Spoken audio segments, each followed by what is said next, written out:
السلام علیکم ورحمۃ اللہ وبرکاتہ۔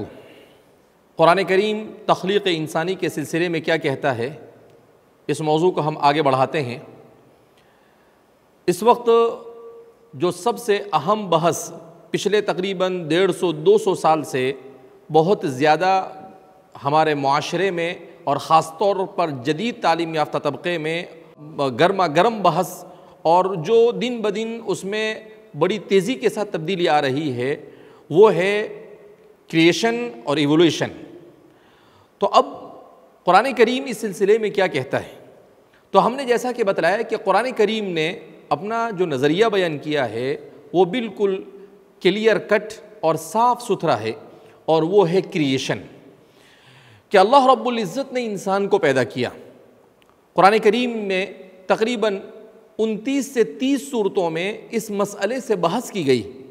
اگر آیات کو ہم شمار کریں تو تقریباً 100 کے قریب آیتیں بنتی ہے جو انسان کے کریشن کے اوپر دلالت کر رہی ہے، انسان کی تخلیق کے خصوصی پر دلالت کر رہی ہے۔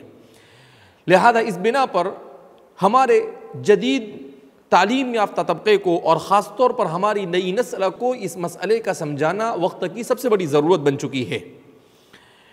اسکولوں میں چونکہ نصاب کی کتابوں میں اسی کو پڑھایا جا رہا ہے، تھیوری آف ایوولوشن، جس کو نظریہ ارتقاء کہا جاتا ہے، جس کو تھیوری آف ڈاروین بھی کہا جاتا ہے، جس میں یہ بتلانے کی کوشش کی جاتی ہے کہ انسان یہ بندر کی ترقی یافتہ شکل ہے، اور اس کے سلسلے میں بہت ساری باتیں بیان کی جاتی ہے۔ بہت تفصیل اور فلسفیانہ انداز میں ہم اس بحث کو نہیں چھیڑیں گے، آسان انداز میں ہم اس کو سمجھانے کی کوشش کریں گے۔ تو سب سے پہلی بات تو یہ ہے کہ سائنس کے میدان میں 2 علم ہیں، ایک ہے فزکس اور دوسرا علم ہے میٹا فزکس، جس کو مابعد طبعیات کہا جاتا ہے۔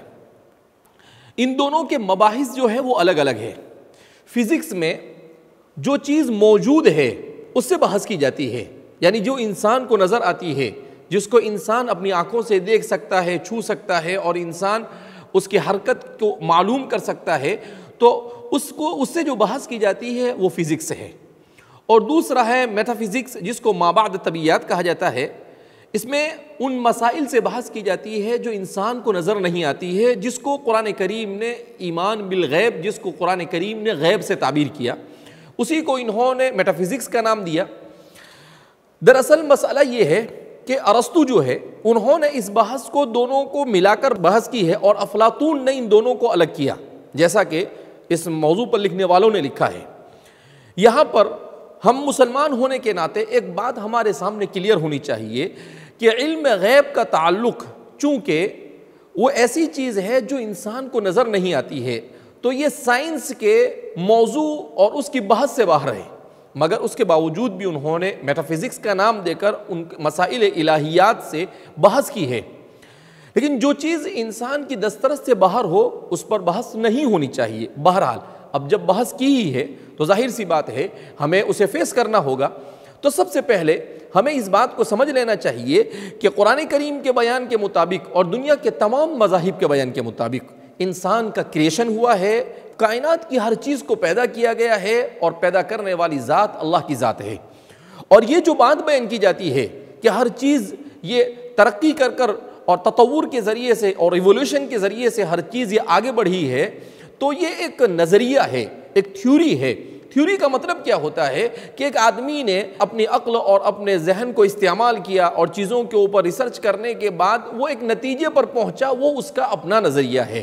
وہ فیکٹ کے مقابلے میں نہیں آ سکتا ہے، وہ عقیدے کے مقابلے میں نہیں آ سکتا ہے، مگر آج اس کو لا کر رکھ دیا گیا ہے۔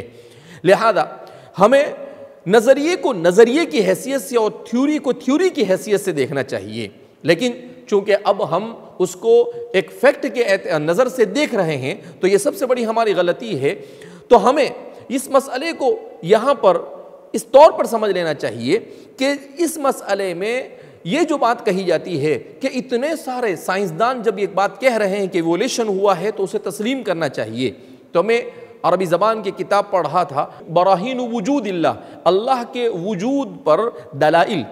اس کتاب میں انہوں نے لکھا ہے کہ دکتور سامی وہ لکھتے ہیں کہ ایسا نہیں ہے کہ لوگ جس طرح سے تھیوری آف ایولیشن کو ظاہر کیا جا رہا ہے وہ صورتحال نہیں ہے.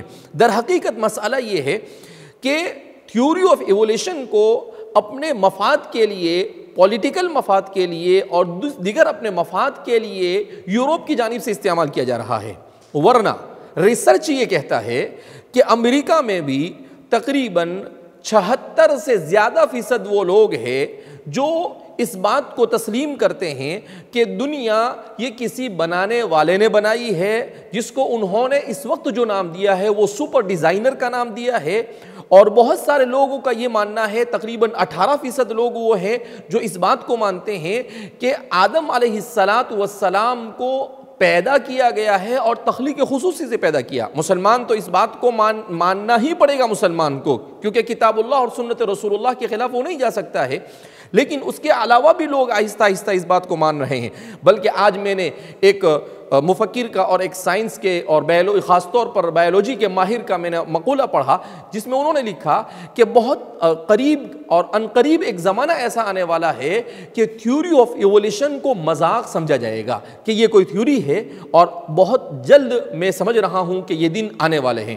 اس لیے کہ براہین وجود اللہ کے مصنف دکتور سامی العامری نے ایک بات جو بیان کی ہے، اس میں انہوں نے لکھا ہے کہ یہ خامخواہ کی بات کہی جاتی ہے کہ اس مسئلے پر سارے سائنسدانوں کا اجماع ہے. کوئی اجماع نہیں ہے، بلکہ انہوں نے بہت سارے ایسے سائنسدانوں کے نام دیے ہیں جو کسی زمانے میں نظریے تطور کے ترجمان اور پرجوش داعی تھے، مگر آج انہوں نے اپنے اس نظریے کو ترک کر دیا ہے. جن میں انہوں نے ایک نام دیا ہے ڈاکٹر ریمن ڈیمیڈین. یہ ان کے بارے میں انہوں نے لکھا ہے کہ یہ وہ شخص ہے جنہوں نے ایم آر آئی کی ایجاد کی اور ایم آر آئی کو بنایا. ایم آر آئی کا جو مشین ہے اسے بنایا. 2004 میں انہیں نوبل پرائز ملنے والا تھا، مگر صرف اس بنیاد پر نہیں دیا گیا کہ وہ تھیوری آف ایولیشن کے خلاف تھے، وہ مذہبی سوچ کے مالک تھے، صرف اس بنا پر نہیں دیا. اور یورپ کے بہت سارے جامعات میں آج بھی ایسا ہوتا ہے کہ جو آدمی اس کے خلاف کچھ لکھتا ہے اس کو یونیورسٹی سے نکال دیا جاتا ہے. لیکن اب آہستہ آہستہ وہاں پر بھی بیداری آئی ہے کہ بہت ساری یونیورسٹی ایسی ہے کہ ان یونیورسٹیوں نے اپنے یہاں پر ایولیشن سے بحث کرنے سے بالکل روک لگا دی ہے اور اس سے منع کر دیا ہے. بہرحال یہ بات مسلم ہے. حضرت قاری طیب صاحب نور اللہ مرقدہ نے ایک بات بڑی قیمتی بیان کی تھی. آپ نے لکھا ہے کہ آج سے تقریباً 50 سال پہلے آپ نے یہ بات کہی. آپ نے کہا کہ سائنس جتنا ڈیپ میں جائے گا اور جتنا آگے بڑھے گا وہ اسلام اور قرآن کے اتنا قریب ہوتا چلا جائے گا، اس لیے کہ قرآن کریم نے حقائق کے علاوہ اور کسی چیز کو نہیں بیان کیا ہے. بہرحال ضرورت اس بات کی ہے کہ ہم قرآن کریم میں غوطہ زن ہو، قرآن کریم کے اوپر اپنی فکر اور اپنی عقل کو مکمل طور پر مرکوز کر دے، تو یہ سارے مسائل ہمارے نظری اور دیگر جتنے بھی مسائل ہیں وہ سارے مسائل حل ہو سکتے ہیں. اللہ رب العزت ہمیں قرآن کریم میں غوطہ زن ہونے کی توفیق مرحمت فرمائے. والسلام علیکم ورحمۃ اللہ وبرکاتہ.